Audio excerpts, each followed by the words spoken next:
Hey guys, welcome back. Today I have for you a crockpot beef stroganoff recipe. I start out with 2.5 pounds of beef stew meat in my crockpot. I then sprinkle over some salt and pepper. Then I add in 2 tablespoons of minced garlic, 2 tablespoons of Dijon mustard, and 3 tablespoons of Worcestershire sauce. Then just add in 2 cups of sliced mushrooms, a small diced onion, and about 1.5 cups of beef broth. Then just stir it all together, put the lid on, and cook on low for 8 hours. After 8 hours, this is what it should look like, and it smells amazing.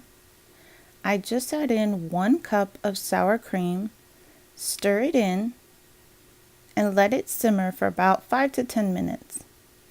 Now at this point you can add in some cooked egg noodles, but I like to serve mine over the top of egg noodles and sprinkle a little dried parsley on top and enjoy.